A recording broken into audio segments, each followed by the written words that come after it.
nom du Père et du Fils et du Saint-Esprit. Amen. Évangile de Jésus-Christ selon Saint Jean, chapitre 8, versets 21 à 30. En ce temps-là, Jésus disait aux pharisiens, « Je m'en vais, vous me chercherez et vous mourrez dans votre péché.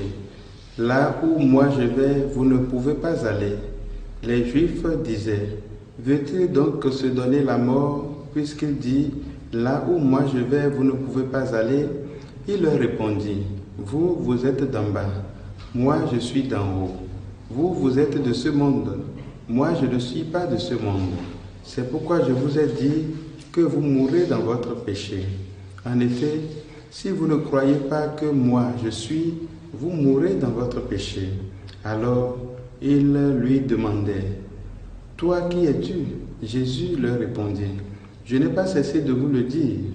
À votre sujet, j'ai beaucoup à dire et à juger.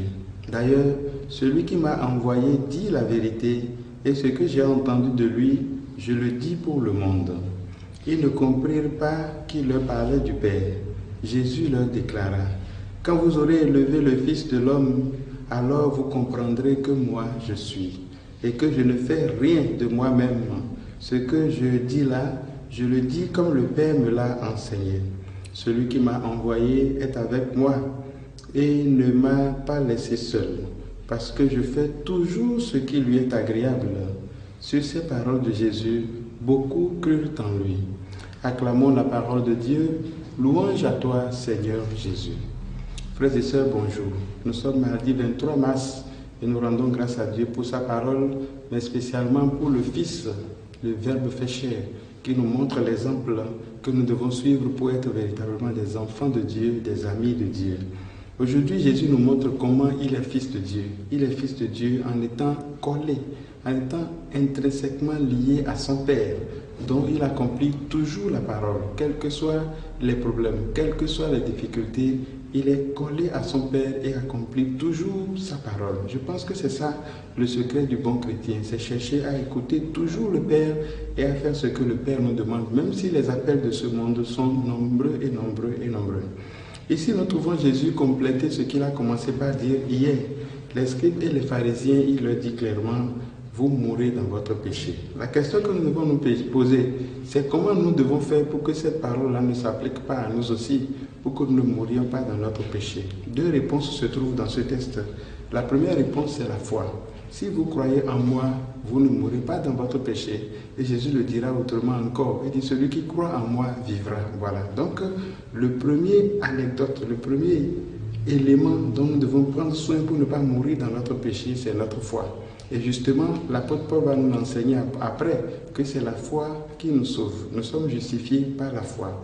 Mais le deuxième élément, c'est que cette foi-là n'agit pas seule.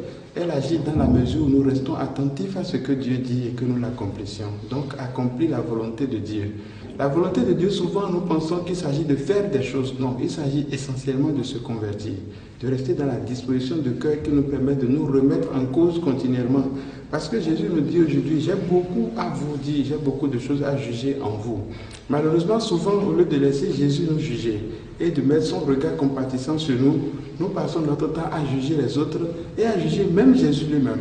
Lorsque les situations sont difficiles, nous trouvons que Jésus n'est pas bon. Alors nous commençons par dire, par murmurer, par faire des choses.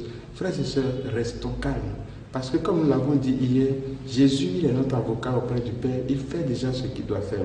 Frères et sœurs, tournons-nous vers lui pour éviter de voir s'accomplir dans notre vie ce que Jésus dit, vous mourrez dans votre péché, mais pour que s'accomplisse sur chacun de nous ce que nous souhaitons le plus, que Dieu nous sauve véritablement. Et pour cela, je répète, deux éléments fondamentaux.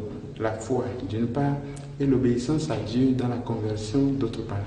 Que Dieu nous bénisse en ce jour et qu'il nous donne l'élan de chercher chaque fois à nous convertir pour vivre dans son amour maintenant et pour les siècles des siècles. Amen.